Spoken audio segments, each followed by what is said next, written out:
We love horror movies from the 70s and 80s, and we watch them for 2 days straight, and then we go write a book.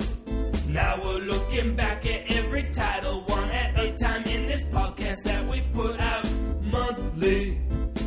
Once we've had an episode for every movie, it's time to meet up for another Shock Marathon. Oh yeah, welcome, ShockMarathons Podcast. This is Matt Farley here with Charlie Roxburgh. Greetings. Tom Scalzo. Hello. And Ava Scalzo.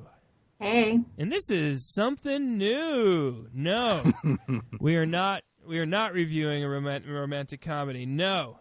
But maybe Veto.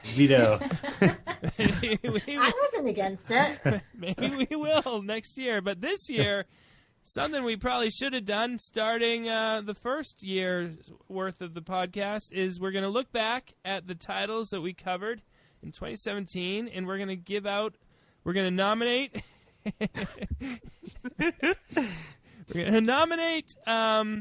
for awards, and then we're going to give out awards. And when we do this for our books, when we would do this for our books, it took many hours to sort through it. So, and one time we did it while we were en route to in your minivan. Yes, of course. So that was why we called it the Mobile Command Center Day, because we were shouting opinions. The little tape recorders recording. We're trying to look in little blue notebooks for bits of dialogue. Oh, it was. I mean, I think doing it on the road too. There was this magic to it. It was really great, and a sense of urgency because we knew like once we arrived, we pretty much had to be done. Yeah, we were almost praying for traffic. I feel like we continued. We got to Tom's house in Boston. Didn't we have to go up there to finish or no? Yeah, we did. Right. Poor Ava. Long suffering. All right, so don't you feel like this is how they should do the Oscars, though? I mean, none of this like months of contemplating. You know, let's just make it happen immediately. Put some people in a room. No anonymous ballots. 4 people in a room. Exactly where everyone stands. And listen to him talk. Listen to him talk it out. That would be way more entertaining than most of these speeches. Yeah, and then you find out like stuff that wins is like whoever yells the loudest. It's great. All right, so the titles that we covered in 2017 are Son of Blob, Trick or Treats, The Mutilator, Dorm That Dripped Blood, what's the real Curse of the Screaming Dead. Screaming Dead, come on. Screaming Dead, yeah. Charlie, what was that? Were you trying to cause trouble? Yeah, I don't know. I love my also known as. Okay. I think I just... Worm Eaters, Memorial Valley Massacre, Murder by Phone, Just Before Dawn, Valentine, and Snowbeast. Ava, you only joined us permanently a few movies into that. Have you seen all of them, or you missed a couple? I definitely saw Just Before Dawn, and I feel like I saw Snowbeast, and Valentine is the one I don't have very many memories of. I might have been in the room. I might not have. That's my dark horse. Yeah. Just going to say. I think we might have seen Snowbeast in a different setting, though. I might have made you watch it just randomly. Yeah, years ago, I bet. Yeah. It's a go-to for sure. Well, why don't we go with, want to just start nominating for Best Picture? What are we going to do? We're going to nominate 5? Well, is that too many? What if we start with the actor or the actress and then work our way up to Best Picture? Or do you want to go? Well, and I need to reacquaint myself with each movie. So if I'm first dealing with the movie in macro, then I'll be more ready to deal in the more micro. Yeah, I submit for Best Picture a little holiday-themed film here. Let me ask you a question first. Since we're making up the rules as we go. Yeah. Are we going to nominate now and then vote at the end on everything? Yes, that's what I would do. Nominate now for all categories, then go back and vote. Okay. Right. Okay. Right. The listeners get to think about it, during the course of listening. They're making notes. All right. Okay, I feel like I need a notebook or something. Yeah, we all do. I'm never going to remember any of this. Yep, I'm doing that too. This is a first. Yeah, I got my notepad here. There's Ava. There's that thing over there your parents got for me. That has paper. Okay, well, there's the pens in that little bucket over there. So right now we're nominating nominees, and Charlie, you seem to have one. What do you got? Best Picture. Memorial Valley Massacre, I'm guessing. It's a little picture directed by Jamie Blanks. Valentine. Oh, my goodness. Ooh. Perhaps a Best Picture because when we watched it, it was still pretty new. It was, something that we usually don't do, and it's still new considering what we watch. But it moves, and I think we had a good time with it. And now, not only I liked it then, now I like it, and I nostalgia like it too, because I think, there were so many fun slasher movies that came out back in that time. Yeah, that Scream era. I think that's more of a best screenplay type thing because they did such a good job dealing with all the characters. But that's fine. I want to nominate Memorial. Let's consider it. Yeah, of course. Yeah, none of these are good, but I want to nominate Memorial Valley Massacre as a nominee for Best Picture. Yeah. Second. I think we should have second. I third Memorial Valley. I'm okay with that one. We got a 4. That's a natural 4. I can't. A sweet 4. I don't know. It's a good 4 if everyone agrees. Tom, you got one? Fine 4. Screaming Dead has to be a nominee in my book. Yeah. Because it's the one I always think second of when, that, what would I tell someone about? Budget level, year it was made, the fact it has Christopher Gummer in it, the police, the pacing. We're not voting yet, but I just want to say, it's tough, but Memorial Valley is easier to sit through. I'm just throwing that out there in terms of assaulting. That's true. Yeah. With noise and just being able to see what you're watching, just planting the seeds of doubt already. But the highs are higher in Screaming Dead, though. Agony, Sarah, Agony Ridge. The amount of nagging that we get, I really enjoy that. I mean, you bring up Sarah. You've brought up Sarah every single podcast. That's true. I mean, I say I like this hunting business even less than I like the drinking, like once a week, just around the house and stuff. So, all right, Ava, do you have any nominees for nominee of Best Picture? It's tough, but I'd say The Mutilator is definitely that's a solid one choice. that always sticks out for me. Right. It's one that I have sat through multiple viewings of. Yeah, it's got great charm. And we got to remember to it's only when you start picking apart the plot that it really falls apart. But when you're just looking at it on the whole, it's an enjoyable slasher. And I think the theme song, the theme song just really covers up so many. It's big. We got to remember to do best song also when we do this. Definitely. Definitely. And I think when you really start thinking about how we champion regional movies, which most of these do, the Worm Eaters. Oh my! it really has that certain something of hey, these are just people who happened to be in a movie, got roped into it. They didn't really have a lot of resources, but they had heart. All right, I'm putting it on the nominee list. I want to nominate. Just Before Dawn. As a nominee. That's the boring doctor one, right? No. That's Rituals. Yeah. That's where George Kennedy rides the horse named Agatha. Yeah. I'm sure you've seen that one, Ava. I'm done Rituals another time, another year. Yeah, Rituals must have been right on the other end of 2017. It must have been in the December then. I really remember that one. Okay. I'd actually be willing to nominate everything except Trick or Treats. Yeah, well, I can't nominate the Durham that Drip Blood. I mean, Murder by Phone is fun, but it's not quite the. I want to nominate Snowbeast as a nominee, even if we're going to immediately take it off the nominee list. I love Snowbeast. Yeah. Okay, so we currently have 1, 2, 3, 4, 5, 6, 7 nominees, and we got to get rid of 2. So the nominees for Best Picture.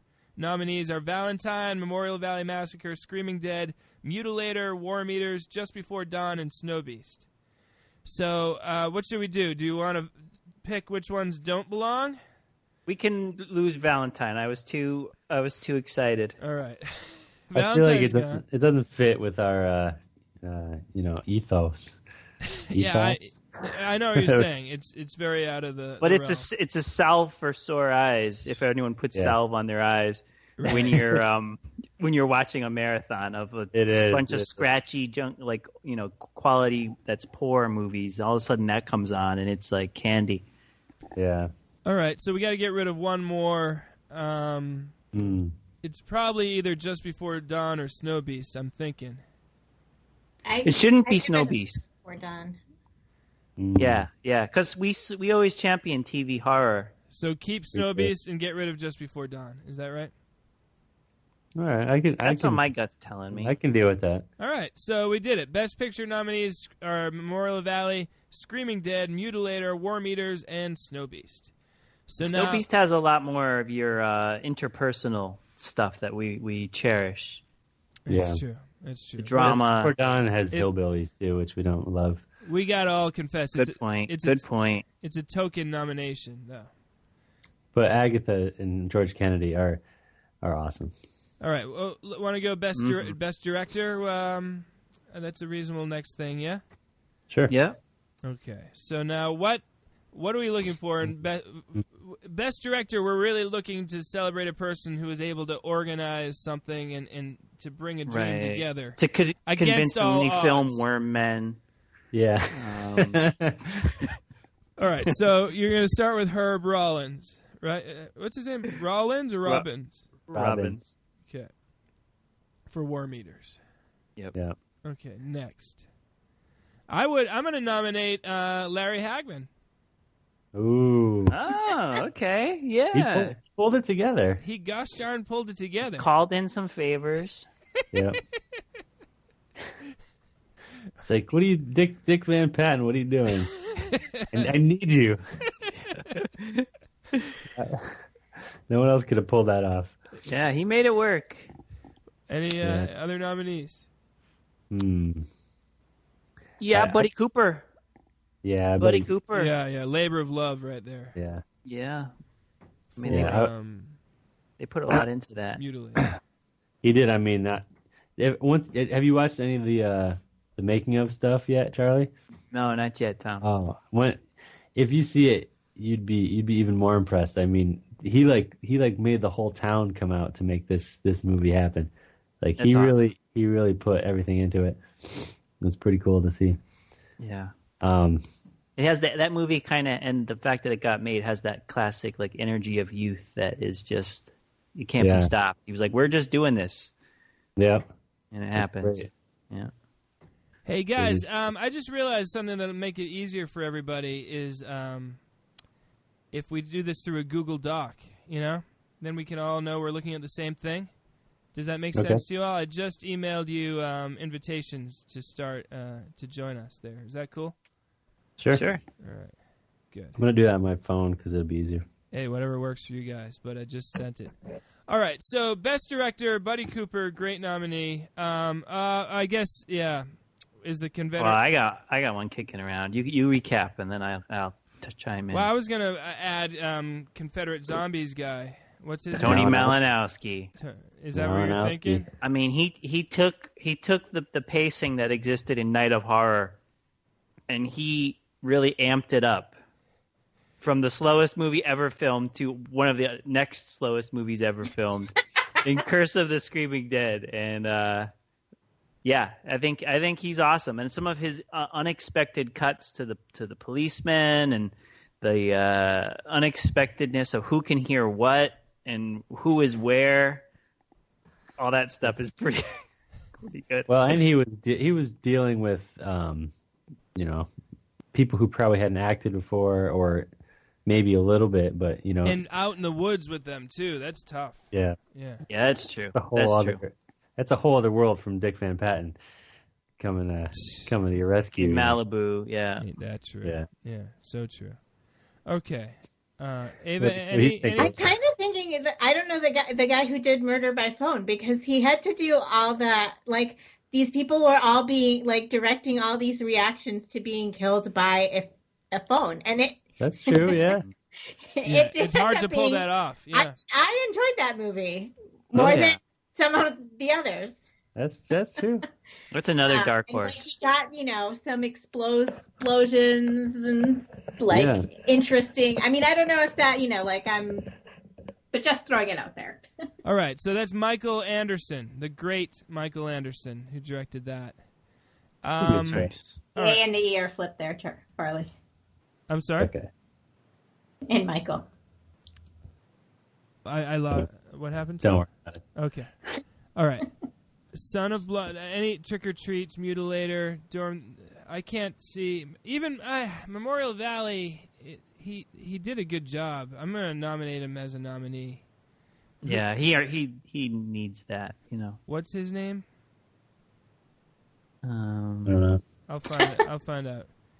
Guy who directed Robert that's our old style. Guy who directed Memorial. Robert C. Hughes for Memorial Hughes. Valley, because that's a good one. Otherwise, I don't think any of the others deserve even token nominees. So we have 1, 2, 3. We have 6. So we got to narrow it down. We got to get rid of one of these people. Wow, this is tough. I think we're going to just unnominate Robert C. Hughes, right? He was invited, and he's up against some titans there. Yeah, I mean, you know what? Yeah, everyone else is so distinctive with their wackiness, those other pictures. Yeah. That, Caveman. If he were the caveman as well as directing the movie, it'd be in. That's true. Best screenplay. Yeah, that's tough. It's time for best screenplay, ladies and gentlemen. We can go right back to Memorial Valley for best screenplay. I mean, yes. Oh yeah. That is unbelievable. You're working with like this motif. There was a motif of the watch, right? Of the music playing. Remember that? Oh, that was so bad. The music. Oh my God. We already said it. Valentine. That's like a master's class in screenwriting. Yep. Yeah. Then the one girl says, "Hey, aren't you going to Georgia tomorrow?" "Yes, I have an early flight tomorrow to Georgia." And then when she gets the arrow, everything's tying together. A little bit of the Katherine Heigl bit there in the beginning with a confusing red herring. Yeah, you got a lot thrown in there, and it's nice. Okay. Yeah. Other best screenplays. That's tough. Oh, I want to nominate Snowbeast. Oh, yeah. I mean, because that is nothing but just dramatic dialogue. Yeah. Yeah. That's about the dialogue. In Valentine and Memorial Valley is about the structure. Snowbeast is about the dialogue. Right. And they went so out of their way to build the characters' backstories, Yes. Like, okay, she's a reporter. Okay, she covered these other, weird creatures. Gar's whole history with the Olympics and his personal feelings and everything. It's like people tuned in to watch a movie about a Yeti. And they're getting a guy's, lack of confidence regarding skiing. His shot redemption. And there's like the winter festival and like the grandmother, wants to. Oh yeah, so nice. It's so elaborate. I'm having trouble finding two more. I would Murder say by Phone. Murder by Phone. Oh, Murder by Phone also. I'll make my case. I don't know, Son of Blob barely felt like anyone wrote anything. Yeah, that's a really good point. Somebody wrote the closing scene, though. Son of Blob. Yeah. Oh, that's true. Yeah. And strong. Yeah. And you get a nomination. It's marvelous. Yeah. That's a good point. Okay. Yeah. And what I was going to say, Murder by Phone, is all the great, there's a lot of ill-advised metaphors and similes that I enjoy. Yeah. And also, I like some of the speeches, some of the cockiness of our main Chamberlain Richard character Chamberlain, and the great science stuff. I just want to make note that after watching it multiple times, I earned more respect for Screaming Dead's structure in that they set up that that guy had sticky fingers, and is apt to steal, and so I'm not even nominating it as a nominee. I just wanted to just say that. Fair enough. honorable mention to the nominee list. That's something. All right, so that's it. We got him. The best screenplay: Memorial Valley, Valentine, Snowbeast, Son of Blob, Murder by Phone. Ooh, that's going to be a tough one. That's going to be real tough. Yeah. Wow, I don't even have a front runner. Wow. Yeah. Son of Blob they got it easy. That is nice. That is nice. In fact, it might have not even all existed on paper. That movie. Yeah, there's no. That's the only one that I know. The haircutting won't win. scene. Yeah. It's not winning. Well, that's what I was going to potentially nominate Worm Eaters, but I don't know how much of that was written down either. Yeah. That's true. It's a great story. I mean, best original story, Worm Eaters. Yeah. Yep. Oh, no. New category. New category. Best. I mean, should we do best actor now or what? Sure. Okay. Best actor. All right, I'm gonna say Richard Chamberlain from Murder by Phone. Yes. You second that? Totally. He was on my list, and John Houseman was right there too. Murder by Phone. Do we do supporting actors? I don't think we bother with that, or do we? We don't need to. Okay. Although, yes, we do. We should. I have a list. Okay. I could just feel you mine, but yeah, you guys will think of it. Okay, Chamberlain. Yes, he totally deserves it. He's. Really? He carries that movie. So this is lead. This is just lead then. Lead. Mm-hmm. Lead actors. Yeah. Yeah. Okay. When I think leading man, Umgar in Worm Eaters. Yeah. He's on screen a lot. He mumbles, and somehow he still holds the screen with his presence. It's regional filmmaking at its best. Yeah. I'm going to nominate the Caveman. Yeah, I was just going to say John Caso. That's his name? Okay. Yep. Good. Didn't we used to call him Postmodern Caveman? Yes. We did, yes. The flips that he does, his running. He's awesome. And his emoting. So good. A lot of emotion, like in his... he's crying, and he's dealing with his lost father, who then dies immediately after he finds him again. It's Shakespearean. And he's defending the valley against ATVs and noise and I'm on his the whole side. Ecological aspect. Yeah. Now, Bo Svensson as Gar, right? Is that a lead role? Is that enough? Yes, because it's a love triangle. Which one? Gar from Snowbeast, the disgruntled skier. Think about it. I'm just saying, think about it. But remember his speech when he gets his mojo back. Yeah, that's true. In that cabin, and remember some of his skiing jumpsuits. I'm gonna nominate the bad guy from Trick or Treats.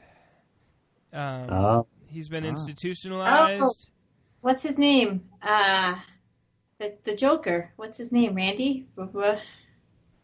Tom? The dad? Are you talking about? Oh, he's talking about the dad, I think. I'm talking about the rich guy. The dad who gets institutionalized at the beginning of the movie? And then he's coming back to find his family. Right. Yeah, I don't know. Did you think the kid? Oh, I thought he said the dorm that dripped blood. No, Trick or Treats. Trick or Treats. Okay, I totally confused the movies there. Yes. Dorm that dripped blood is also known as Pranks. Okay, yeah, the bad guy from Trick or Treats. Yes. Yeah. I can see that. It's a good choice. That's a dark horse. Not a lot of great performances. Nothing, it's not like there's no Pahu. There's no Pahu. Well, I was what just do you got? going to say the guy from Mutilator, Matt Mittler. Oh, Matt, yeah. Hitler. Solid performance. Matt Miller from Mutilator? Yeah. Yeah. He carries the movie. He keeps it together, you're right. He's the son? Like, if without him, the whole thing falls apart. So. He's the son of the Mutilator, is that right? Yeah, he's the son. All right. Yeah. What about Christopher Gummer as Mel in Curse of the Screaming Dead? Yeah. His tent conversation with Kiyomi. Yeah. Come on. He won't read to her his explanation of his thieving. Yeah, he's solid. Well, I unsecond that one. Is that are you allowed to do that? Back to first. Let's I guess do we any more nominees, or is that everything? No, we have 7, I think. Yeah, we have too many. So no one has any other before we start cutting them. Yeah. Okay. Well, obviously Herb is. No one's taking Herb away. No, you can't. I mean, he embodies all that is, all that is good in a leading man. I nominated John Caso, but I would unnominate him. What are you saying about Chamberlain, Charlie? Keep him on. Okay, yeah, I agree. Keep him on. He does a good job. I'll totally unnominate John Caso unless one of you. I think he should. I think we could probably lose Metler from Mutilator. I think he did a good job, but he's kind of forgettable. Like he doesn't really do. Yeah. He carries it well, but he's probably not the most. He's not the most interesting dynamic guy. I can there see was that. kind of a group of kids. Yeah. Now I'm thinking maybe I would cut Gar or whatever from the. But remember that black and yellow pants, like ski suit that he wore? I can't cut. I'll cut the bad guy from Trick or Treats. Ooh, I don't know though. Before Gar, I can't cut. I'll cut Mel before Gar. Gar's not going. Yeah, I'll cut Mel before Gar. Let's get rid of Mel. Okay. All right, best actress. Yeah. All right. Best actress. Daphne Zuniga, Dorm That Drip Blood. Oh. She's barely in it, right? She's barely in it, but that's okay, I guess. All right, good. Unless you want to hold out for... I think you can put her on the list. Yeah, she's a support. I mean, we can nominate her as a nominee, but she'll be instantly taken away. Okay. Yeah. In case she's listening, it'll warm her heart quickly. Yeah. All right, she's in there, but it's very temporary. All right, best actress. Well, I know who's top of my list. Well, let's hear it. I was too excited to say Daphne, but Kiyomi? A little character who we have come to quote many times, including already this episode, Rebecca Bach as Sarah in Curse of the Screaming Dead. Yeah. All right. Wow. Well, I'm gonna nominate Kiyomi. Whoever plays the Kiyomi. Ooh. Yep. Blind Kiyomi. Mimi Ishikawa. Mimi Ishikawa, yeah. As Blind Kiyomi. What did Ava say? I was agreeing with you. She seconded it. Thank you. She's like tops in our hearts, and still, I think Kiyomi. You know, another one. Consider Marley Shelton in Valentine. Yeah, she was good. Who's that? Yep. She's the main girl in Valentine. Okay. She's the one who, who gives the hug at the end, and then the blood's coming out of his nose. Her. It was him all along. That guy. Yeah. I don't remember what she is. She famous? Is Marley Shelton the actress or the character? That's the actress's name. Okay. Yeah, she's in. Wasn't she on Grey's Anatomy? Isn't she on Grey's Anatomy? I don't know. I'm not sure, but she's fun to watch in that movie. She does a good. Catherine Heigl's the one who's on Grey's Anatomy. No, but the one with the one leg in Grey's Anatomy. That's Jessica Capshaw. Isn't that her then? Oh, she's also in the movie, but that's not the same one. Who are you talking about then? The lead girl is Marley Shelton, I'm pretty sure. She's different. I don't know if she could have. It's entirely possible that everyone's been on Grey's Anatomy at this point. Oh, I think I know who you're talking about. I guess I got confused as to who would be the lead. She was taking the shower, and then she heard a noise, and she went out, and her weird neighbor was next door. Yeah, I wasn't thinking of her actually as the one to nominate, but she's the one who was boyfriend with David Boreanaz, and so that's why I give her lead, because she did. Yeah, that's a tough one. Yeah, you're right. Girlfriend of the main character, one of the main characters. I've nominated Carrie Snodgrass from Trick or Treats, but as I'm doing it, I feel like she's more of a supporting actress. Yeah, but I was thinking, the girl who sees the blob and then runs around town trying to get people to believe her. Yeah. Okay. Yeah. Main girl from Son of Blob. Yeah, that's true. Chris Pine's mom. Yeah. In real life? Something.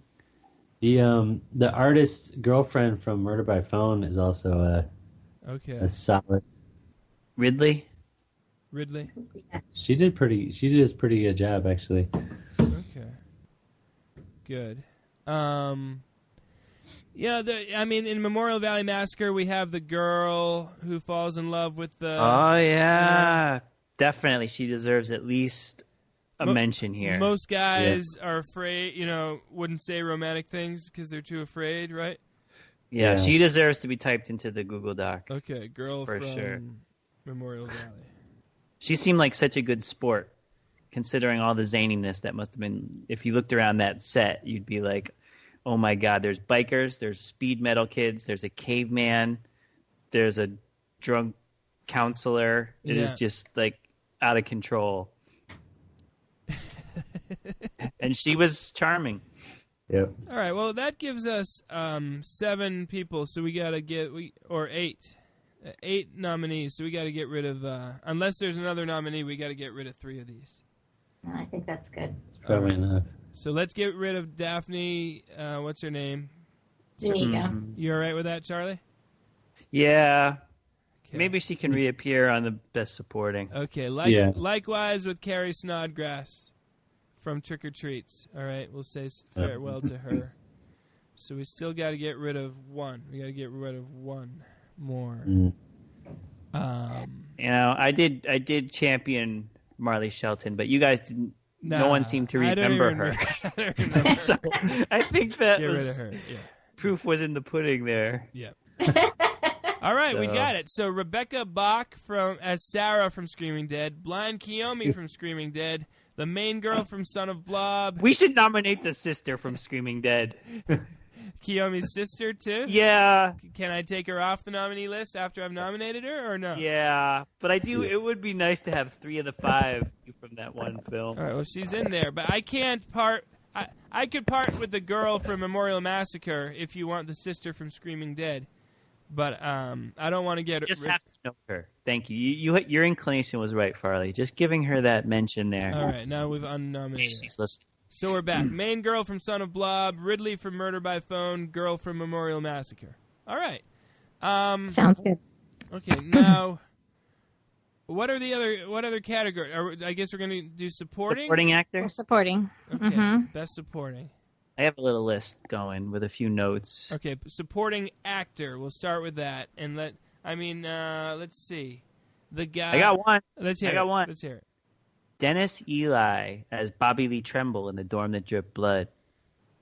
Oh, and he's the older guy. That everyone confuses? Yep, country music loving used furniture salesman. Oh yeah! Wow. Oh yeah! Yeah, he's got the girlfriend who disrobes for him. But Girl disrobes, and he's sorry, honey. got places to go. Yeah, He leaves the house at 2:00 in the morning.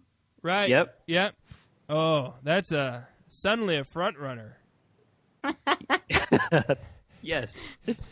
Okay. All right. How about this one? Yeah. Jack Chatham as the Mutilator himself. Mm-hmm. I don't know. Is that supporting? In terms of screen time, perhaps. But in terms of importance, it's almost... pretty important, but he does appear to be nodding off at some times. Is there a category that's going to be best villain or... Well, it depends how late we want to stay up tonight. Okay, well, let's table him for now. We'll keep him on there just for niceness. George Kennedy for Just Before Dawn. Yes. Uh-huh. And what about Dick Van Patten for Son of Blob? You're absolutely right. Yes. That's a perfect one because he made a big impact with few scenes. Yeah. So, this is suddenly... I got a new one. Okay. Oh, the cop. Robin Gamble as as Noah in Murder by Phone. All right. I need some help with that one. He's the tour guide / this is a spoiler. villain who sends the shocks through the phone. He's the main bad guy. He's the bad guy in Murder by Phone. But he's the tour guide too. How about the police officer from Screaming Dead who talks about Agony Ridge? Oh yeah, Agony Ridge guy. Yeah. Yes. Oh yeah. He's so instantly offensive to the kids and like such a weird temperament. Yeah, I like him. How about the actor who calls his girlfriend repeatedly in Trick or Treat? Yeah. Oh. Remember him? Railsback. Steve Railsback. Yeah, he deserves it. This is. And so I was thinking, what about the main park ranger guy in Memorial Valley Massacre, who is actually the cause of all the problems? The father of the caveman, we find out. The father of the caveman. Yeah. Mm-hmm. Okay. While we're on that movie, I'm going to nominate the kid on the ATV. All right. The fat kid? Yeah, because that kid is effectively despicable. You know, that actor, he did a good job being hateable. I hated that kid. So that's something. That's good. Did we lose Tom, Ava? Yeah, well, we possibly have a child who snuck out of bed. Oh, okay, he's going to go sort through that. All right. So he went to check. All right, well, that's if fine. It's the one I'm thinking, then it's better for him to go. Yeah, okay, absolutely. He should be back shortly. All right, well, how about the man inside the Snowbeast costume? All right, that's a good call. You know, he throws their skis quite nicely. There's a couple nice posing shots of him in the woods. I like that. Bangs on the RV, I think. You know, what I'm going to do also, the show notes for this episode are going to be real long. I'm going to have all the nominees in the show notes so that people can kind of play along and look through it, you know? Wow, is that super. a good idea? Yeah, just remind me to do that. All right, well, that's plenty of nominees to be nominated. Now we got to whittle it down. We got 1, 2, 3, 4, 5, 6, 7, 8, 9, 10. Ooh, we got to get rid of 5 of these. Mm-hmm. All right. 10 nominees for Best Supporting. I'm saying... Best Supporting actor or actress? Actor.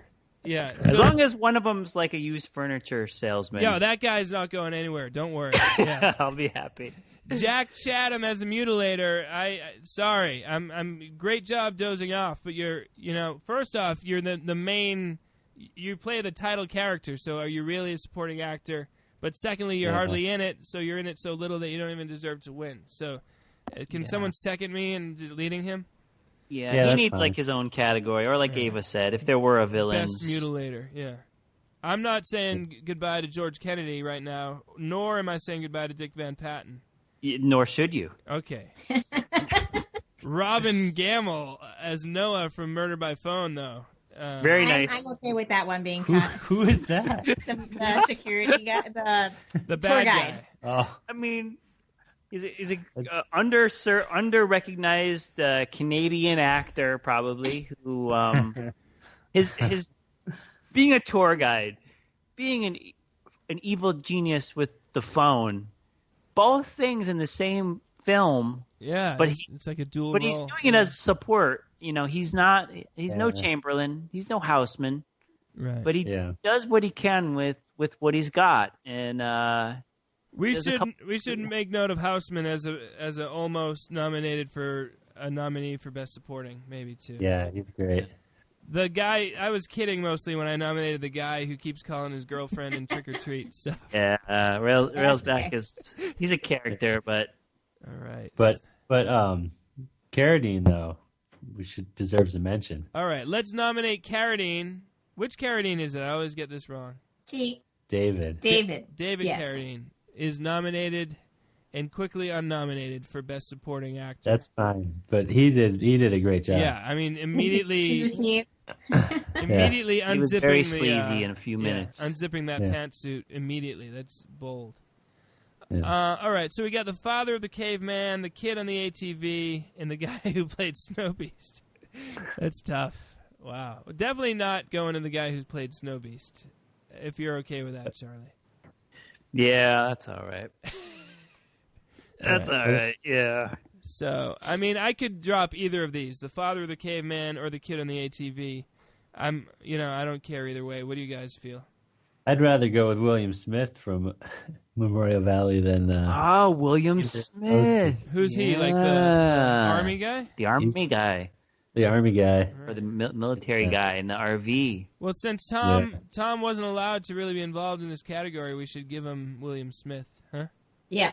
All right. Yeah, it's called a free play. Like when you're away from the that category's nomination, if you come back into the middle of it. That someone could do.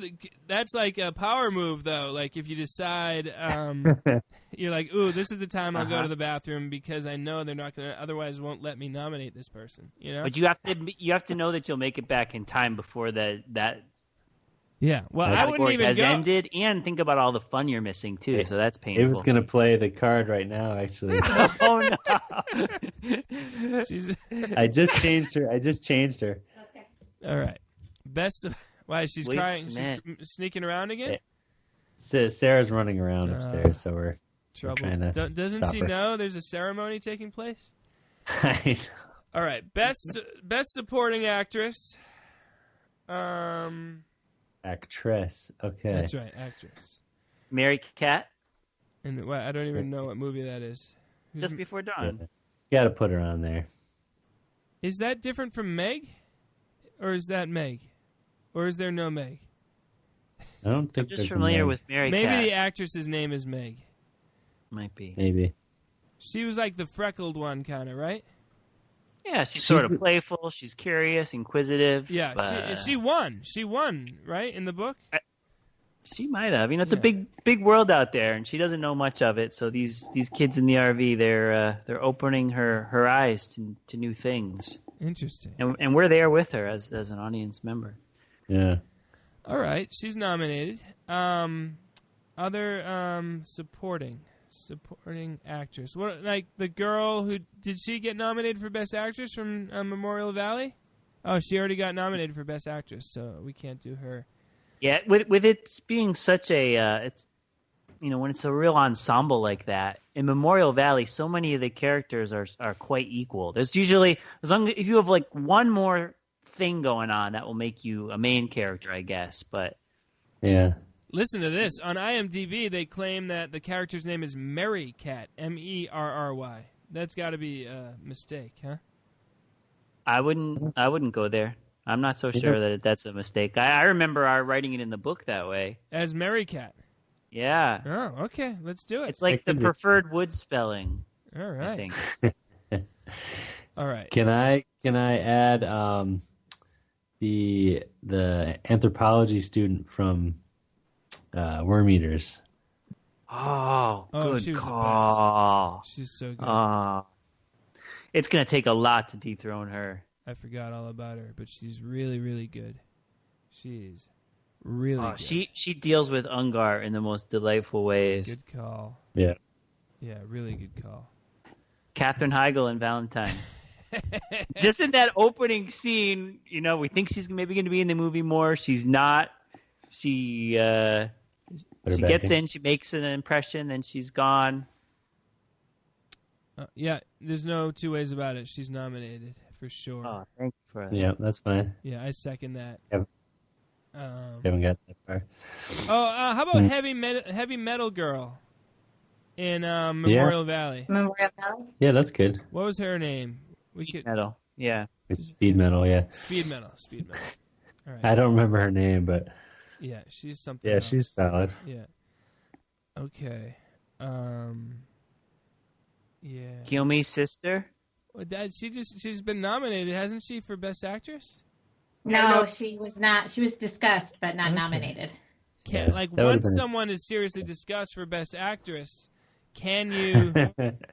Are you even allowed to then... Just in case she's listening, maybe... yeah, okay. Well... That's tough. Okay, I'll move on. Well, I'm putting her in. She had more of a supporting role than the other two. Ava, you played your card, Ava. Do you wanna make it? You have a free play, yeah. You have a free play. I'm fine with that. Okay. Now, can Ava save her free play? Like once, if you don't. No. It only has to be played in that one that you leave and come back in. It's just like a self-contained thing. So this is your only chance to play your free play, Ava. Just while we're doing this, think about it. If anything comes to mind. All right, now. Ooh, I have another one. Let's hear it. The wife from Son of Blob, the opening guy's wife. Chester. Miriam? Chester's wife. Miriam, yeah. Impressive callback right there. Yeah, I think so, yeah. Yeah, she was good. You're want to change. Okay, she was good and very fun, just like fun. Had a good smile on her face, you know. Building the pipeline no one cares about. Talking to the cat, yeah. Yeah. All right, that's good for best supporting, I think. Unless any last memories come through. I don't remember anybody from Dormant Jet Blood. That's a problem. I know. I guess. Zanega. The two girls who were and everyone was in love with the other one, and the one girl was. Oh yeah. The guy did prank. And we don't know if the one girl was in love with who she was, which of the guys she was actually in love with, because it was never clear. That's true. To this day, we don't know. No one knows. What about the girl, Charlie, the girl then from Spaceballs? Daphne Zuniga. Should we put her in there? Okay. I don't know how to spell that. I'm on a first name basis. You could just we broke our own rule of if it's been discussed in the previous category, you can't edit it. I don't know if we established that rule as being 100% law, or there's a process to it becoming law. Drip Blood. Mary Cat is the one, the woods girl, the wild woods girl that puts on makeup and kind of leads them around. And just before she doesn't like Mary Cat. Oh. All right. Well, so we got 1, 2, 3, 4, 5, 6, 7. So we got to get rid of 2 of these people. I would get rid of Kiyomi's sister. Man, that's like the theme of the night. Kiyomi's sister get no respect. Is anyone? She doesn't really do anything.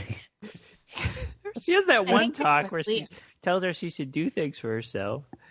That's true. Yeah. All right. That's good. All right. So it's been seconded and thirded? Yeah, that's fine. Okay. So then I'm gonna someone else. I have my idea, but anyone else have an idea who needs to go? I have a little bit. You could lose Miriam, I think. I mean, she's charming, but she's not in it very much. I was gonna say Daphne Zuniga, but Ooh. Oh, I wasn't gonna say her. I was gonna say Mary Cat. Ooh. No. I don't remember her at all. Mary Cat won it. Mary Cat won it in Shock December. So I mean, it would be upset. Shocking. Unprecedented for her not to at least be nominated. I know. I feel like it wasn't Shock December. It was Shock something else. But she did win. I'm pretty sure. Yeah, I think so. Because of her playfulness, I guess. But the last time I watched it, she was less impressive than the first time. Katherine Heigl. It was seconding. You're seconding Mary Cat? Mm-hmm. Well, I mean, hey, it's been done. When it happens, it happens. Wow. How the mighty have fallen. Unbelievable. Yes. 2 mainstream actresses. Katherine Heigl and Daphne Zuniga. Unbelievable. That's wild. All right, now just starting to get a little bit in the nitty gritty. What have we done? We did screenplay, yeah, and director. So I mean, what do you got there, Charlie? We used to sometimes do best. Oh, I was actually just stretching, but we did used to do best death sometimes, because they are horror movies. We don't have to do that. I don't want to bother with it. But crass. Yeah, someone we got all the big ones here. I mean, so there's far. best song We got to do best song, no question. Oh, okay, yes, perfect. Yeah. Okay. Well, let's do that right now. Obviously. And then I wonder if we had talked about best villain or not. That's yeah. Talk about best villain. I think I want to do but just best for the villain. record, best death would have been the punch in the throat from Just Before Dawn because it's the best. Noted. Yeah. Yeah. Good call. I just would never be able to remember all of the deaths. Yeah. Yeah. Well, we're definitely not being very thorough with any of this. What? And also, just if we're talking, we used to have worst life circumstances, which I love as a category. Okay, yeah, and I mean we could do these. We're nominating categories. Yeah. I just love that category because it's great. Yep. I like to think of the guy from the forest. Guy from the forest living in the cave. All right, so we have Fall Break from Mutilator, obviously. There's that Worm Eater song. Yeah. Eat worms. By like the local elementary school. Okay. I know there's other good songs at times, right? What else have we got? Didn't Trick or Treats have a decent song? What is this song? It's Help is on the way. Is that it? Yes. Yeah. Help is on the way. Yes. Wow. Did you remember that, Farley, or you got a quick research going? I remembered it. I swear. Help is on the way. That's wow. impressive. Good job. How did it go though? Was it like a help is on the way? It sounds like oh yeah, like a Fleetwood Mac song kind of. Yeah. It's almost exactly like Dance the Night Away. Yeah. Yeah, that's right. That's right. Okay. Songs. Like Murder by Phone, I don't think has a song. I feel like did Just Before Dawn have like a Blondie song when they were driving in the van, like Heart of Glass? It did. It does. I mean, just because it's there, I'll write it in. There could be something at the end of Memorial Valley, but I don't know. It might just be score. I like to dream that there's a love theme to Snowbeast, but I don't. Yeah, I was just looking that up. Yeah. There should have been a ballad, a duet between Gar and his wife. Son of Blob. Does Son of Blob have any music? Probably. There's at the beginning, the cat is frolicking in the fields. Right. Yeah, I'm trying I think to. it's That instrumentally. weird synth music. Yeah, Dick Van Patten sings 1, 2, 3. We're going on a hike. I'll nominate that. That counts. That counts. Yeah.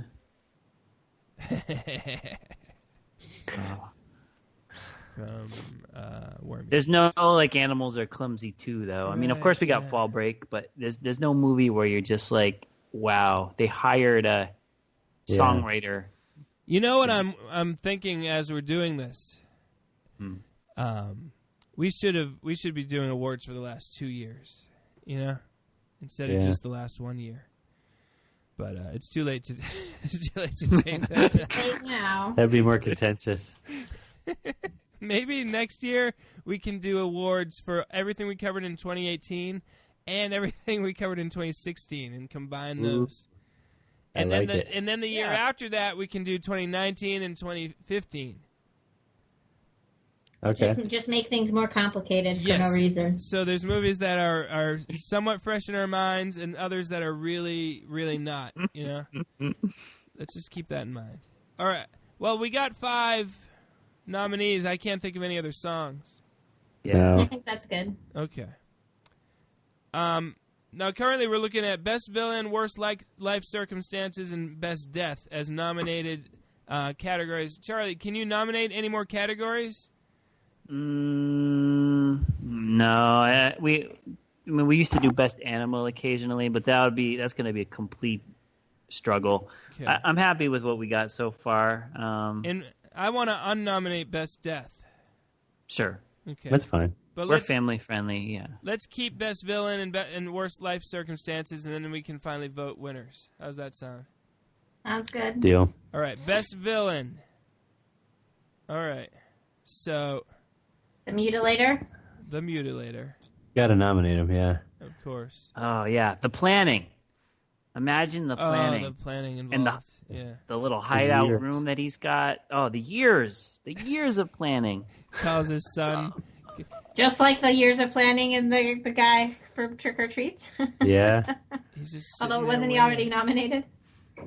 Trick or Treats guy got nominated for Best Actor, I think. But did the nomination stick? It did. Yeah. Wow. Good for him. I mean, I'll put him in there for now. He can be unnominated in a second. Bad crazy guy from Trick or Treats. Good. Okay, I don't even know who the bad guy is in Dorm That Dripped Blood. It's one of the guys, I guess. I know who it is. It's one of the main guys, right? I think it's Craig. The prank guy? The prank guy, yeah. Yep. No way am I nominating him. I'll nominate the Snowbeast. Okay. Yeah. Or Snowbeast. Misunderstood. And what about in Memorial Valley Massacre, the John Caso? Yeah, Ooh. The caveman. Yeah. Yeah. Caveman as a villain. Yeah. Anti-hero. He is kind of both a hero and villain in the anti-hero. Okay. He's like Godzilla. Yeah. He's like a force of nature. He didn't ask to be in this situation. Right. We got to do disgruntled phone employee. Okay. Charlie. Noah. Yes. That's some elaborate revenge. Yep. And staying on to lead the tours, too. Yeah. I mean, that took up time from his evil planning. Like, the zombies and Confederate zombies don't have anything going for them to be nominatable. I think we nominated, like, the captain once, I think, but... Yeah, that was a token nod. Yeah. In Valentine, I guess I never really thought of them as villains, per se, because the actual villain is the dude who steals the stuff from the grave. They were just defending their land. But the same could be said for the caveman. So we'll have to take that into consideration. And Snowbeast. Yeah. I got one for you guys. Okay. The man who gets his groceries run over in Son of Blob. Oh, wow. Yeah. Ooh. He becomes a nemesis for life due to that. That's true. Which gets not for life, for the film until they bond over defeating the Blob. But that is like a long-running That's true. personal battle. All right. And does anyone have... We got to get rid of one of these nominees unless someone has another nominee first. No? All right. I nominate that we get rid of the guy from Trick or Treats. Okay. Nice. Yep. All right. So one last category that we have to nominate, and then we'll vote. Worst life circumstance, and so that's where we look at the character's situation and the one who has it the toughest. Charlie? Okay. Did you have one off the top of your head already, Tom? Is this saying the guy from Trick or Treats? Oh, okay. I guess so, yeah. That guy is getting a lot of institutionalized by his wife as a millionaire and somehow can't get out of being wrongfully institutionalized. Yeah. Well, he's just reading the paper, minding his business. Pretty bad. He wasn't my guy, though. My guy is one John Hammett. Who's that? From Dorm That Dripped Blood. Oh. Who apparently lives in some little ramshackle room on campus, has to sneak into the mess hall to get one or two pieces of white bread to eat. And everyone hates him. Everybody makes fun of him. Yeah. Unkempt. Unkempt. Yeah. He probably doesn't live in much comfort. He's got no friends to hang out with that we know of. And he's not even a bad guy. He's not even a bad guy. And everybody's blaming him. It's always Hammett this, Hammett that. Yeah, that's a great nomination. Real good. Good choice. What about I actually more so than the crazy guy who gets committed in Trick or Treats. I think the homeless guy who gets his clothing stolen by or like that. Why do you even remember? He gets held up by the bad crazy guy. Like, I mean, he's homeless. And then this crazy guy just comes out of nowhere. That's not cool. Paul Bartel. That's Paul Bartel, I think. Yes. That's true, yeah. I mean, it's bad. He's homeless to begin with, and then it's just insult to injury. Yes. Yeah. So he could have gotten something to trade for his clothes. He just got nothing. And it was even the underwear, right? Was that? Yeah. The poor guy. That's true. The caveman, I think I want to at least nominate him. I mean, Yeah, I was thinking him too. Yeah. He's really had a rough go of it. I mean, he got separated from his dad, but then he made a life for himself in the wilderness that he was sort of content with, but then, civilization started to creep in, and it's a shame. Gosh darn shame. What do we got? I got a lady who basically was getting emotionally blackmailed. All she wanted to do was to be held, and her boyfriend had to basically be forced into just doing that, and that's Blind Kiyomi. Yeah, and the poor woman, she's a capable human being, but she's treated like a child by everyone around her. Yep. And they don't believe her, and he won't just hold her, and he doesn't want to read to her, and Yeah.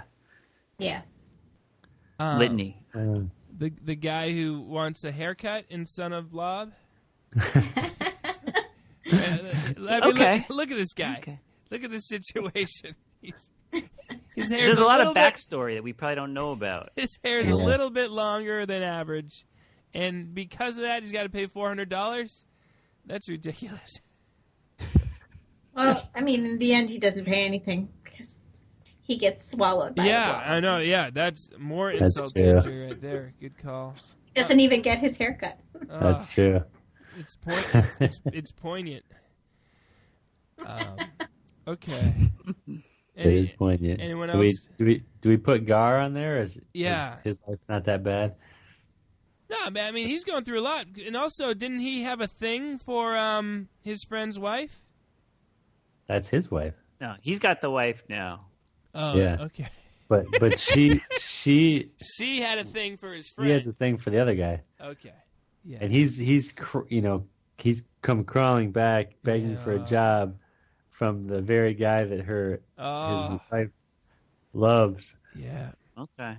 Yeah. But one thing in the world. The one thing against him is that he had reached the heights of Olympic success. So it's like how much can you sympathize with a guy who on Wheaties boxes and a recognizable celebrity. Not only that, but he now is still making money off of it as a professional skier. A professional skier. Gar. Quit your whining, Gar. I got one for you. Yeah. All right. Scary Gary from Valentine. Oh, yeah, because he didn't do it. Everyone thought he did it. Didn't do it. He's the neighbor. Maybe he's a little peculiar. Maybe he just has a certain way about him. Doesn't mean he's a bad guy. He's like John Hemmett. Bold. Yeah. He's a red herring, the poor guy. Yeah. Yeah. He's no Hemmett, but he's in that vein. Yes. Okay. I'm just going through these titles in my head to see if I can find anyone else who's had it rough. A lot of stuff. Herb Robbins. What about Umgar's girlfriend? Could be anybody in the Worm Eaters. Umgar's girlfriend, right? Yeah, pretty much the whole cast of the Worm Eaters has it pretty bad. Yeah. And Umgar? Is U-M? U-M. We go back and forth on that one. Okay. His girlfriend has a rough life. I mean, what do they got going on in their relationship? I'm going to go play my music to my worms. Yep. Yeah. Like that's their date night. Her intentions are to get money out of him. She thinks that he's rich, and so that takes the sympathy is lost a little bit when you know that she's trying to get money out of him. But I nominated Umgar too. What about the worm people that he keeps in the basement? Yeah, Umgar's worm prisoners. What about the people staying at the camp who just want like a hot dog? This is like literally the whole cast of the Worm Eaters. Like it should just be whole cast of Worm Eaters. Worst life circumstances. Umgar's clients, we call them clients. Yeah. His campground guests. I like it. Worst world circumstances. The Worm Eaters. Man, look, for this category, we've nominated 12. Do you want to nominate 10 for this one because it's so jam-packed? Yeah, that's fine. That's fun. All right, so we just got to pick 2 that don't deserve it. I'm going to get rid of haircut guy from Blob unless someone objects. Compared to anyone in Worm Eaters, he's got a happy life. All right, good. Now we need one more guy. Gary. He might actually be a little bit mean. All right. Or Scary too Gary. weird. Yeah. We don't have to have 4 people from Worm Eaters. Yeah, too late. It's funny, though. Yeah. I feel like they cancel each other out. We should just nominate the whole cast. You know what? We used to do best ensemble too. I don't think we should do it, but we should at least make note. Yeah. All right. I say now we go in reverse order for votes. Now we start with the last category we just did and work our way back, unless anyone objects. That works. It's fine. All right. Can I get a second? Second. Okay. It's official. All right. You can unsecond. Charlie can unsecond it. So yeah. Okay. So now what are we gonna do? We're gonna discuss it, and then are we gonna say 1, 2, 3, and then everyone say their vote at once? Sure. Okay. Is that what we used to do? I think so. Okay. So worst life circumstances. I'm just gonna just basically who do you want to advocate for, is what it comes down to. And I'm just going to advocate once more. As much as I feel like poor Gar, the more I think about it, he only has it bad in relation to how good he once had it. So I'm just throwing that out there. Yeah, that's true. That's kind of the same thing for the Trick or Treats guy. I mean, he hasn't always had it rough. True. It's recently, when we meet him, he's not in a very good spot. But he's been more unjustly given this bad life circumstance. It's been more for Gar. It's just like, hey, your time passed. But for this guy, he was institutionalized because his wife wanted to marry him, a magician. Yeah, That's true. So we're advocating for who we don't think should win? Oh, you can anything you want. I'm just very confused because Matt said that we were advocating for something, and then he proceeds to say that he doesn't want these people to win. I'm just clarifying. What's the opposite of advocating? What we're actually supposed to be arguing. Because my opinion is that John Hammett should really win this category. The poor guy. Yeah, I mean, he's just getting tormented. He walks around the campus. They're chasing him. They're like, he's just trying to get to his room. Accuse him of being the killer when he hasn't done anything. He's living in some ramshackle hut. Yeah, near the dump or something, and everyone is at his throat. He just looks so sad and lonely. I'm gonna advocate for Umgar because remember his life. But he's not nominated. Yeah, he's nominated. Oh, he is. Okay, sorry. So let's think of his life. Right, his land was stolen. He has people coming up to his house and berating him for not serving them hot dogs. He has somehow created a worm army that he now has to take care of and find mates for. He's got people are coming at him from all sides trying to steal his resort. He brought it on himself. No way. He did not. I blame him for the entirety of Worm Eaters. Yeah. It's tough to. I mean, yes, he's been dealt this hand, but how he plays it is questionable. And he does get solace from the worms too. Yeah, but I mean, he hurts a lot of innocent people, right? Yeah. Eventually. Yeah. Well, that doesn't matter. It's a reaction to his worst life circumstances. Yeah, no. Good point. I don't agree. This is tough. This is real tough. Real tough. Having 10 nominees is real tough too. Yeah. And the caveman, I mean, let's remember, he wasn't just separated from his father. He was kidnapped and then he was part of a ransom with the FBI that it was botched, and then he ended up having to live in the woods for most of his life. He did a lot of bad things, much like Herb did, but I sympathize with him a lot more than I do with Herb. Well, I feel like, he's raised outside of society in a way that, like he's more feral, so he's like an animal. And like when you treat how he reacts to things, he's more like he's animalistic in that way. Whereas like Umgar is a human. Umgar should have known better? Is that what you're saying? Yes, he should have known better. Okay. Pretty much anyone who judges worms and like names worms, I'm going to have a hard time sympathizing with you. I know what I want to do. I'm ready to vote, unless anyone has any more advocating to do. What is the opposite of advocating, by the way? We should introduce that. I don't really know. Convocating? Belittling? Belittling. That sounds a lot less official. Charlie, do you have any advocating or belittling you want to do before we vote? No, I think we covered it all. I'm pretty ready. This is tough. Yeah, this is tough. We did such a good job nominating all these worst life circumstances. Oh my gosh, it's my favorite category. I'm going to count to 3, and then we're all just going to say our vote. Are we ready? Yep. 1, 2, 3. Caveman. I didn't hear him. David didn't say anything.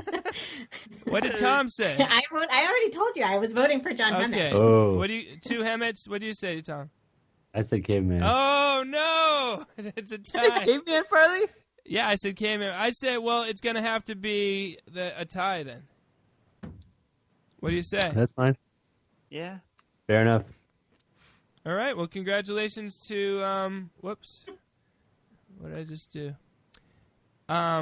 Congratulations to both of them, John Hemmett and Caveman. All right.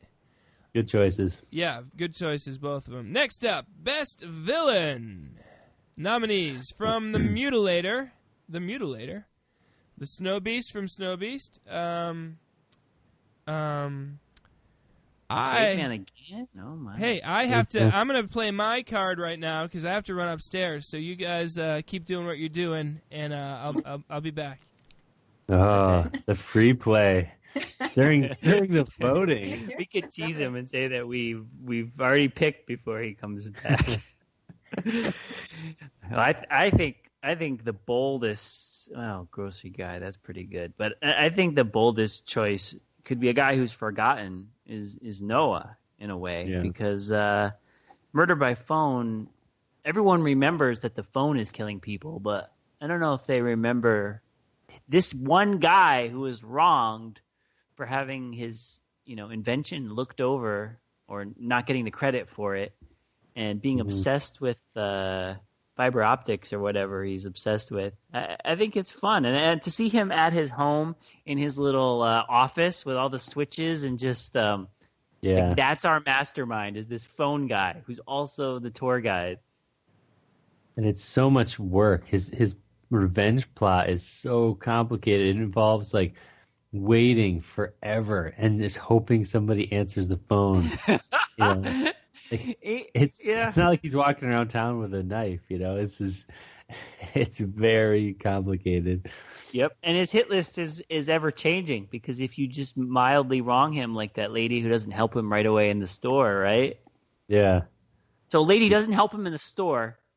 He finds out her name so he could find out her phone number so he could wait till she gets home so he could call her and shoot electricity through the phone at her. Oh, that's a good villain. That's best served cold.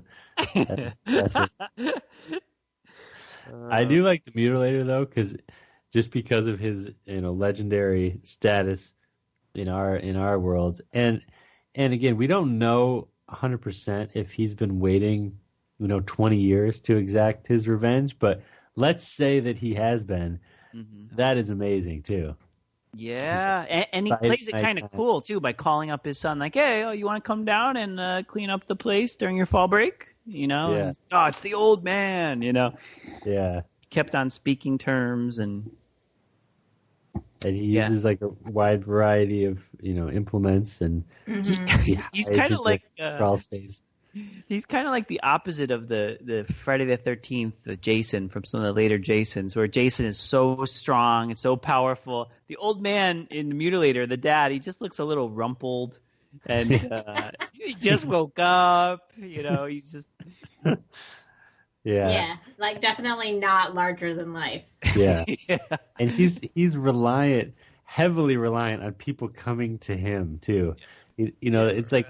If you happen upon him, he'll probably attack you, but he doesn't really go out of his way to happen upon you while I'm holding a fishing implement, and we'll see what happens. So now I've been gone for 3 minutes, and the question is: now do I just own this category? Are your votes meaningless, or what?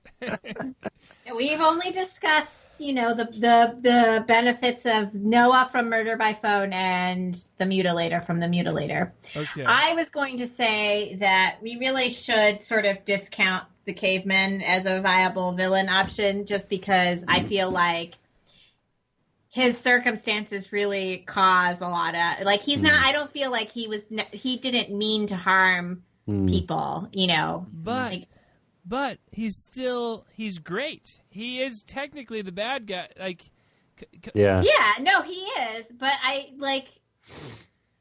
at the end of the day, he still feels like he's a little more innocent. Okay. I guess the question is best villain the best at being a villain, or the one? Yeah. Yeah. Most skillful villain, or like just most interesting. Yeah. Well, I think it's a moot point. Okay.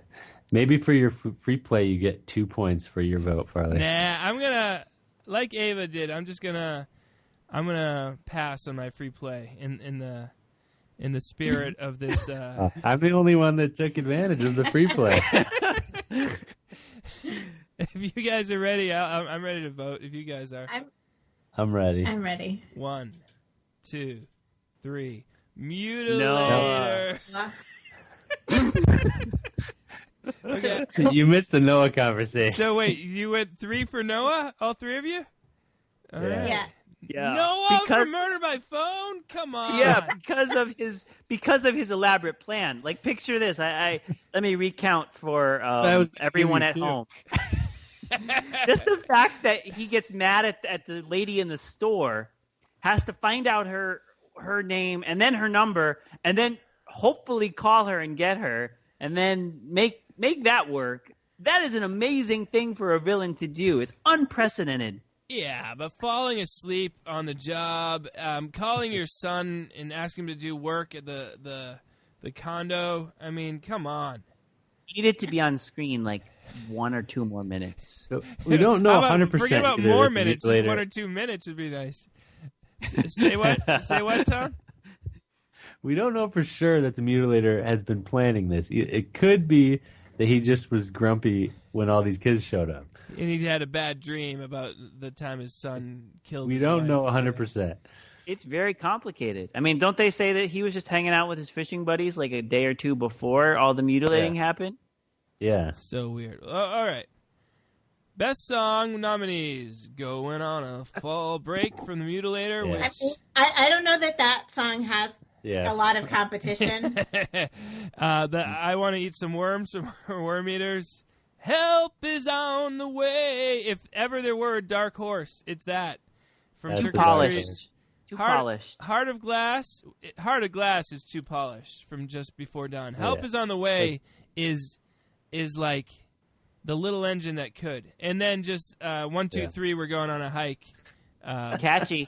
I don't think that could. Well, yeah, it's catchy. Fall Break could maybe still beat it for catchiness. So obviously, Fall Break is a front runner, but Help is on the way. Listen. It is so good that I thought it was like a hit song from the 80s. When in fact... That was what they wanted you to think. Yes! I mean, it's exactly what it sounds like. Yeah. It's almost a little too generic. It's hard to do. If writing a hit 80s song was easy, there'd be more of them.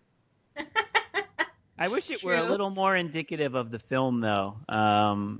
Something like Animals Are Clumsy Too, Climbing Up the Rocks. The two are entwined in an elemental way. Help is on the way. How does that tie into Trick or Treats at all? Because eventually the police are going to come and clean things up. Where are the straws that you're grasping at, right? That's thin. That's thin. Do we want to vote? Yeah. Yeah. Any no more. What's the other opposite of advocating? We decided Belittling. Muckrake.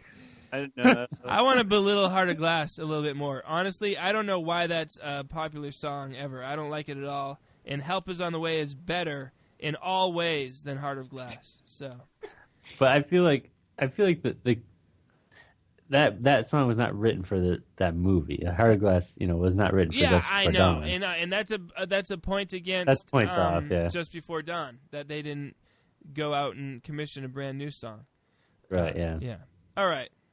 1, 2, 3. Fall break. Wow. Going on a hike. No. I was thinking going on a fall break. Oh, okay.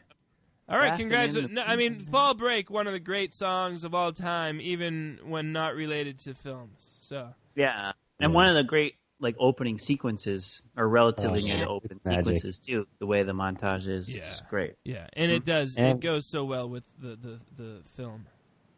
Yeah, and Buddy Cooper plays on it. So, it's got everything. Yeah.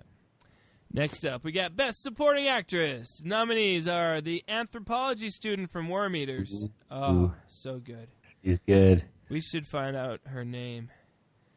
Yep. Katherine Heigl from Valentine, the speed metal girl from Memorial Valley Massacre, Miriam from Son of Blob, and Daphne Zanega from The Dorm That Dripped Blood. And I look, if Daphne Zanega wasn't a name, there's no way she'd be nominated. That's my first belittlement. Yeah. Okay. She's just not in it enough. She's charming as heck in that. She's only in it for the first 10 minutes. Yeah, but each minute she's in is so good, it's worth 20 minutes. Wow. We're talking 200 minutes worth of quality. She's better than the movie, though. I mean, she's better. She's a good actor. That's the problem. That's the problem, right? So, those 5 minutes that she's on screen are better than the rest of the movie because that whole sequence of events is just so good because she's just that much better than everyone else. Yeah. So it actually detracts from the movie because then you're just sad when she goes away. Yeah.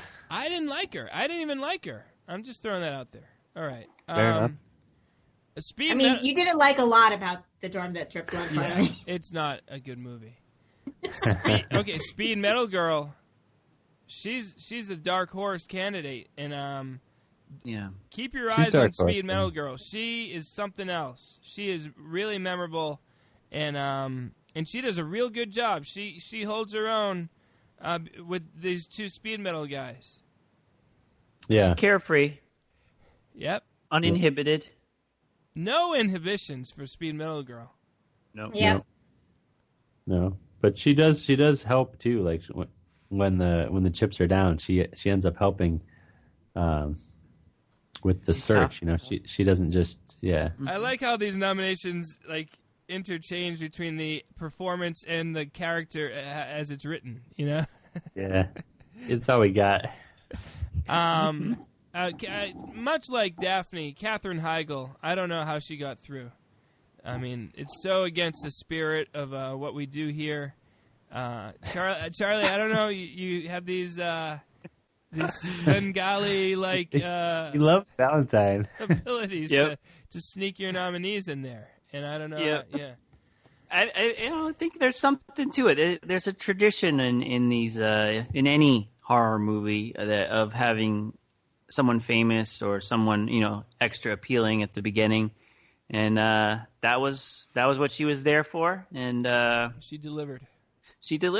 Yeah, she did a fine job. Does anyone want to advocate for the anthropology student from Worm Eaters? Yeah, I mean, I think she brings so much life to at that point in the movie in particular. Things are dragging a little bit. We got the worm prisoners going on and the town council meeting and stuff, which is fun, but it's starting to get a little slow. But once she shows up, she has so much energy, and she's really excited to explore this swamp for some reason. And then when she gets captured, and every scene with him and her, just like she's like loosely tied to like a wall or something, and she's like having these arguments with Herb. It's entertaining. All right, I'm ready to vote. You guys ready to vote? She is fantastic. It's almost like you can't even believe they're in the same room together.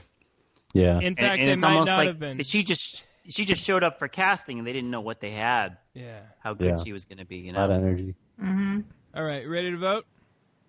Yep. 1, 2, 3, Anthropology student from Was that a unanimous? No, everyone went speed metal, bold. Oh yeah. Oh, that's a nice nod to the speed metal girl. I forgot about her. I'm not even kidding. Just from a few seconds ago? Yeah. I would debate an anthropology student, but I really dislike worm eaters, so. You can debate it. We can ex post facto change. No. I'm fine. I gotta get the plug. It's okay that she wins. It is written. All right, best supporting actor. We got Dennis Eli from Dorm That Drip Blood. That's the guy. Charlie, describe him one more time. Bobby Lee Temple. All right. You know, he's a furniture salesman who's hangs out around the campus. He's there to make them an offer on some used desks. George Kennedy from Just Before Dawn. Dick Van Patten from Son of Blob. Oh, man, the police officer from Agony Ridge in Screaming Dead. And William Smith. Which one was he? He's the Army guy from Memorial Valley? The Army guy, yep. Oh, so many good nominations. I'd like to belittle William Smith. He is on a different level from the rest of these nominees, in a lower level. So I'm officially belittling William Smith. The level is lower?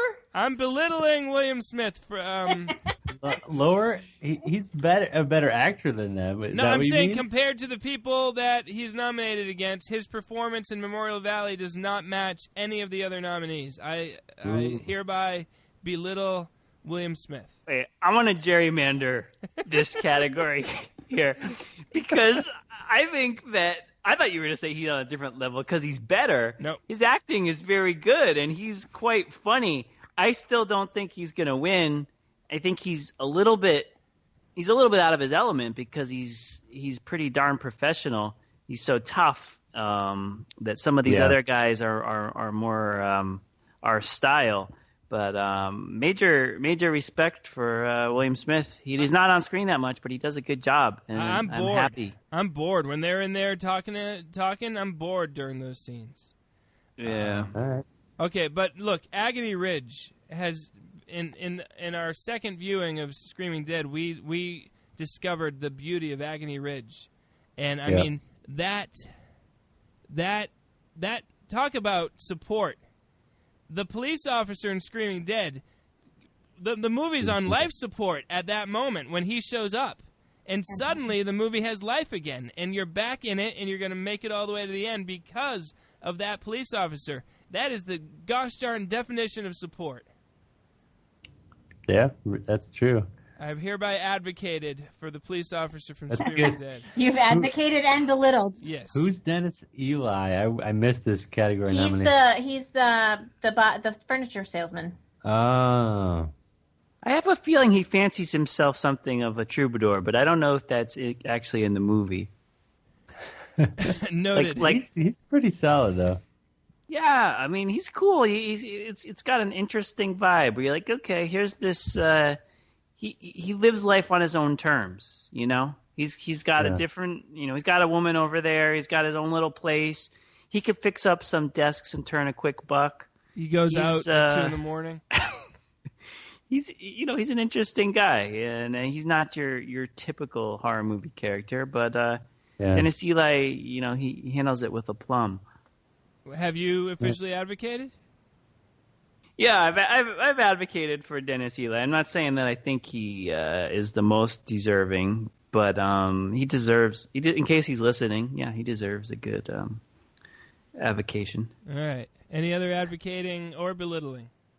I mean, I think we should just make sure that we give a nod to George Kennedy and Dick Van Patten, just because like the way what they perform with us, the role that they serve in each of their films is kind of like classic. Yeah, that's true. Very memorable. For who they are. Yeah, especially not Kennedy. that I'm saying that they should win either, but like they do the job of supporting actor very very well. Yeah. I think Kennedy is way up there. Kennedy has a heck of a shot, more so than Dick Van Patten. As memorable as Dick Van Patten was, he doesn't have the gravitas that George Kennedy has. And to some extent, Dick Van Patten is kind of, I mean... annoying. He has the joie de vivre, though. He doesn't have the gravitas, but the joie de vivre of just marching up that hill. I mean, picture this. It's an early morning. You're out there with a crew of a couple people, and you're like, all right, think up something, Dick Van Patten. Think up a song. Rally these young actors and march up that hill. Yeah, but after Patton did it with a smile on his face. After the third time you hear him say 1, 2, 3, you're like, okay, I get it that it's funny and unique, but I'm not enjoying this as much as I'm enjoying watching George Kennedy talk to his plants. Or his horse. Yeah, everybody says that though. Everybody says what? You are right. That is a truism, and If I've had this conversation once, I've had it 1,000 times. Wow.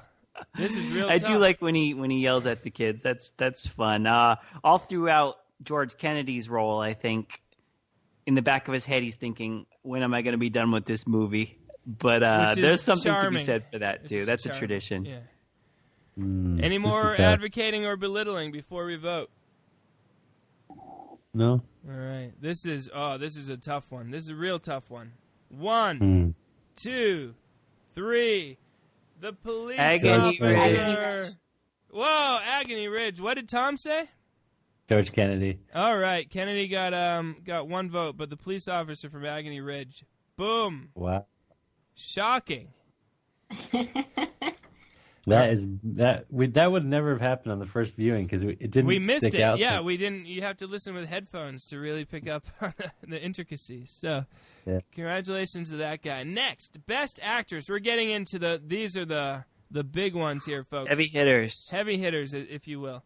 The nominees are Rebecca Bach as Sarah from Screaming Dead. We got Blind Kiyomi from Screaming Dead. The main girl from Son of Blob. Ridley from Murder by Phone. Who's that? That's like Richard Chamberlain's girlfriend or something? Painting the mural. Okay. And the girl from Memorial Valley Massacre. Not nearly as strong a category. I'd like to belittle the main girl from Son of Blob. I mean, she did a pretty good job, but she didn't stand out in any way. The fact that we can't actually remember her name is indicative. Not a good sign.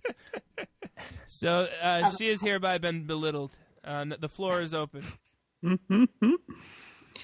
Well, let's see. Ridley, I enjoy her. She has some screen presence. She can go toe to toe with Chamberlain. You know, they hold good tete-a-tetes, and the only thing is she's not completely that fun sometimes, and she's not willing to take any points or have much of a conversation about her giant mural with the transistors. So if she were a little more willing to take his advice and relatively good-natured points in a more spirited, fun way, I would have liked it. But she's okay. But she's not. She doesn't warm my heart. You're belittling. I really feel like the competition here is between Sarah and Kiyomi.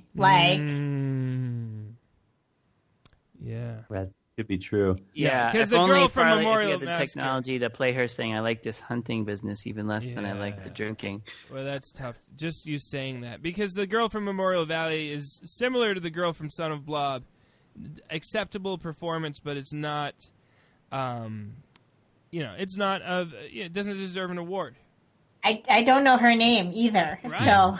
But we remember Kiyomi and Rebecca. So, wow, Tom, do you want to belittle or advocate before we vote? That's tough. There's good belittling so far. Yeah.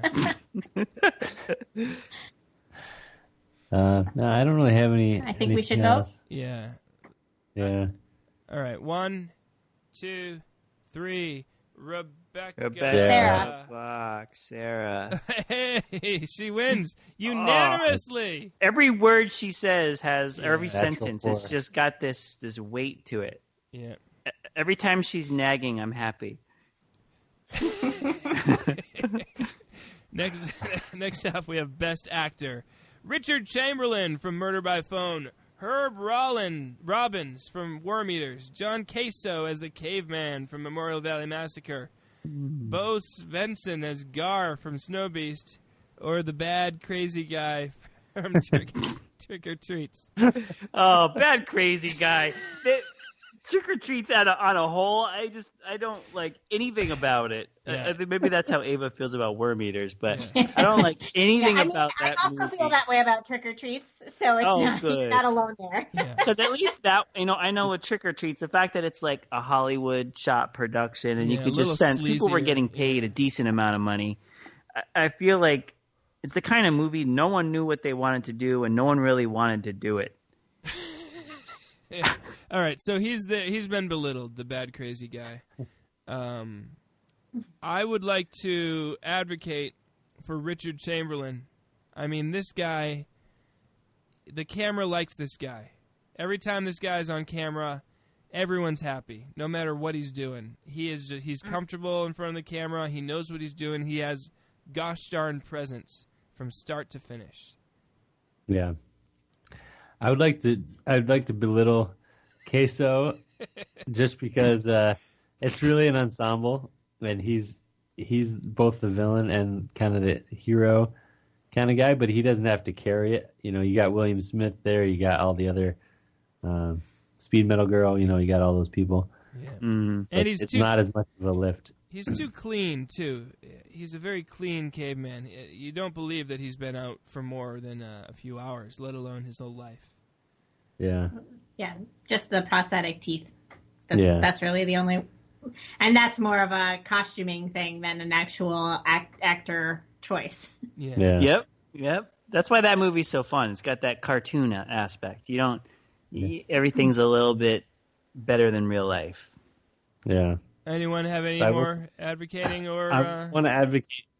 You got to advocate for Herb. I knew you were going to. Well, I mean, he almost doesn't even need it, Tom. Dude, it's a tour de force. Look, he's how many scenes is just him and worms, and he's got to keep it going for like 5 minutes. Painful minutes. They're not entertaining minutes. It's like a slow burn. I mean, after you've watched it several times, you want to watch it again and again. No, you don't actually. Because you can't believe that it exists. That is true. You cannot believe that. You can't believe what you're watching. Yeah. You put the VHS in again and said they made a movie with this guy as the star, and it got distributed around the world. And let's have a party and watch Worm Eaters. I'd like to belittle Herb also. I'm glad it exists, but that doesn't mean I want to sit through it. What do I want to sit through? I want to sit through Murder by Phone again, because for one reason only, Richard Chamberlain. So yeah, I'm with Riley. Because Ungar can do anything. Herb Robbins could have, the sky was the limit. There was no script person who was going to say, no, please, could you not do that right there? It was a great artist with a canvas that was as big as the sky and he as did wide not as the ocean. make it to the sky. Maybe the sky was the limit. Maybe the sky was the limit, but he didn't come close to the gosh darn sky. And let him go to work.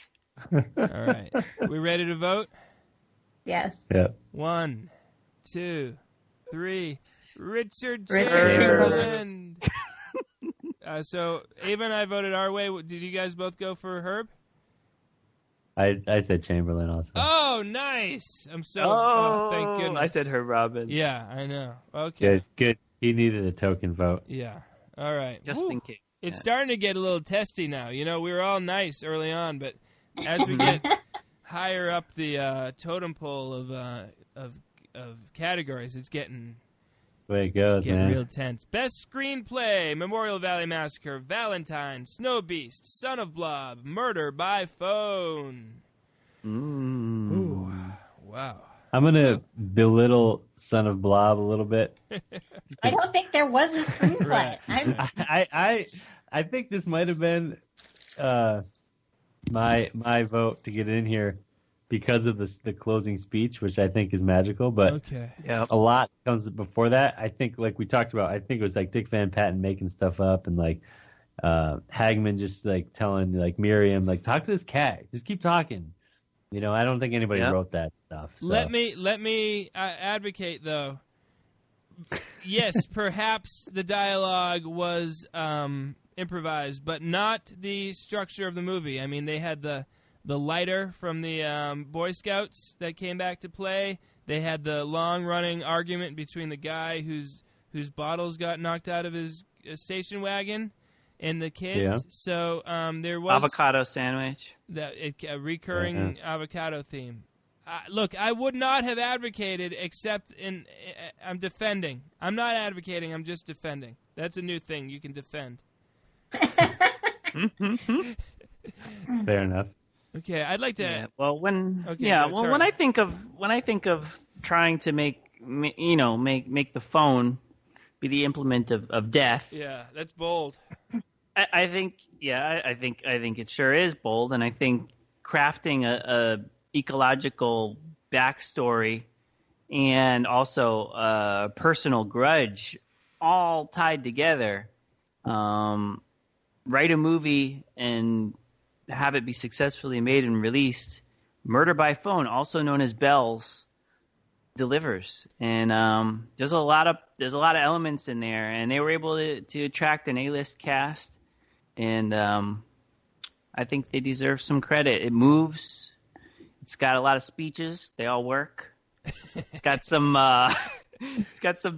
failed similes and metaphors, and some confusing relationships, which actually also enhance rather than belittle. So that's my 2 cents on Murder by Phone. I'd just like to object to the statement that every speech works in Murder by Phone. Let it be known that I object to that. Fair enough. Any other advocations, belittling, defending, or objections? I just wanted to advocate for Snowbeast quickly, as when you watch it, there's not a ton of Snowbeast action really till kind of later in the movie, but the probably the first half or 3/4 almost is almost entirely filled with this love triangle and the backstory of Gar and like the troubles of this ski lodge trying to stay open, and with the Tony and his mom, the drama of that, and then it's Wasn't great. It boring? No, it's not. So it's riveting. You're right, Tom. It's just good. It's good that you can keep the audience interested when they're expecting, Snowbeast action. I'd like to second that advocation. Thank you. All right. And this is best screenplay we're doing here. Best screenplay. Yep. This is okay. tough. We gotta give a quick appreciation to Memorial Valley, because the guy who sat down and said, "I'm going to write that," hats off. I mean, if your goal was to entertain some teenagers in America who go to the video store and want to watch something that's just flat out fun, there you go. It's got a pretty good budget. It's got stunts. It's got characters we can identify with. We laugh. We feel the emotions. The watch ties in so well. I think that really Matt disagrees. I think that really just all of the sitting down and saying, I'm going to write this story about this campground where all this stuff is going on. That's awesome. That's really awesome. And I can't really compare it to another slasher that I could think of or a horror from that time where sometimes they're more mean-spirited or it feels like the people who are in them didn't want to be in the movie. This movie, it's sort of like a candy-colored confection, and it's a lot of fun. All right. Let's vote. Okay, everyone's good to vote, yeah? Yep. Best screenplay. 1, 2, 3. Snowbeast. All right. So, did Tom and Ava both vote Memorial Valley? Yep. All right. Well, there you have it. Charlie, you went with Murder by Phone, huh? I wanted to vote for Memorial Valley, though. Okay. Well, then it all worked out. It just came out. Murder by Phone. I was on the fence. Just to know. That was me with, what was it? The anthropology student. Yeah. But you can't take it back. Officially, it can't. No one can take it back once it's said. I mean, it's recorded. No. It's good. But that's all right. It's good. Speed Mill Girl got a vote. I mean, she deserved it. Yeah. All right. Next. Best Director. Herb Robbins for War Meters. Larry Hagman for Son of Blob. Buddy Cooper for The Mutilator. Tony Malanowski for Screaming Dead. Michael Anderson for Murder by Phone. The floor is open.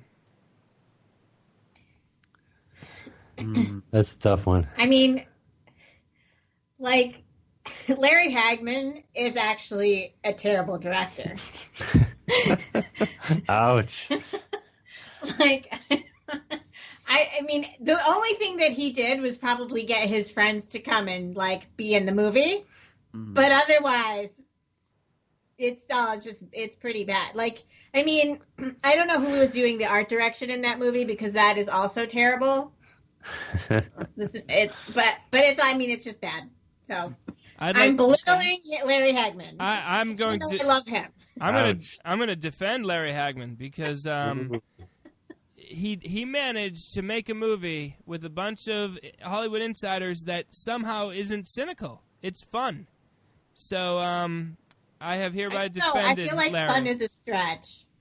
Well, of course, absolutely, fun is a stretch. But I mean, within the realm of these nominees, it's fun.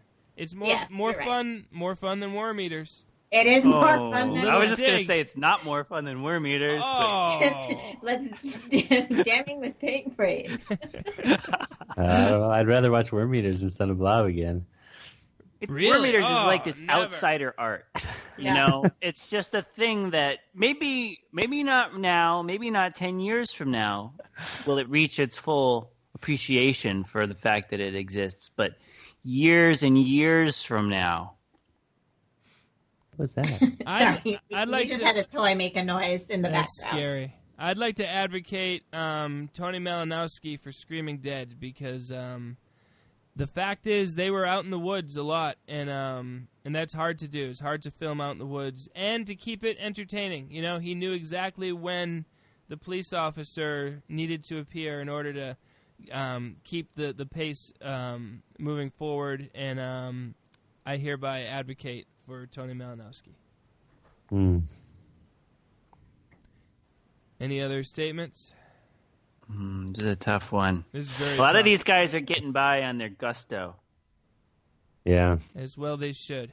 Yeah. Buddy Cooper, rallying young people together, going down to his family's beach area. Michael Anderson is the guy who stands out. I feel like he gets points off, though, because he had Chamberlain, he had Houseman. Too professional. He didn't have to do everything, you know? Yeah. Malanowski held that crew together. Yeah, he is a titan. That's tough. I mean, you can advocate for Murder by Phone some more if you want. I can belittle. You're going to belittle Murder by Phone? No. Oh, who are you going to belittle? Buddy Cooper for the speed change effect when the guy runs out of the room. Oh, what a bad idea. Yeah. Sorry. Points. That hurts. That is not good. Yeah. That hurt. That's unacceptable. All right, I'm ready to vote. Okay. 1, 2, 3. Screaming Malanowski. All right. I didn't hear you, Ava. Who did you vote for? Michael Anderson. All right. Nice. Okay. Oh, nice. good vote. All right. There you have it. Tony Malanowski, Screaming Dead. And now, I'm a little sad. We have only one category left. Oh. Ladies and gentlemen, Best Picture, what's it going to be? Memorial Valley Massacre, Screaming Dead, The Mutilator, Worm Eaters, or Snowbeast? Now I wish that Murder by Phone had been nominated. I know it's too late to go back, but I'd replace several of these with Murder by Phone. Yeah, that was one of my dark horses early on, but it didn't play out so well. It won. Richard Chamberlain won, so that's big. And Noah won. Yeah, and got a vote for Best Director, too. All right. Well, that's something. Fine. At least the villain won. Ooh, okay. So I'd like to advocate for Memorial Valley Massacre because the movie that it's most similar to is maybe Screaming Dead in terms of budget and feel, but you can see it and hear it a lot better than you can Screaming Dead. And so that's some points against Screaming Dead, how hard it is to sit through it on a technical level. Yeah. So I've actually, I've also belittled Screaming Dead, but only gently. Yeah, it's like seeing the brush strokes in a painting. Either it's completely polished, or you see a little of those brush strokes, and that's like the audio in Screaming Dead. Okay. Hearing the tape recorder start and stop, and all that wacky the lines in the RV. Is the RV driving or not right now? Mm. They couldn't manage to just pass a few shadows up across their face or anything. Yeah.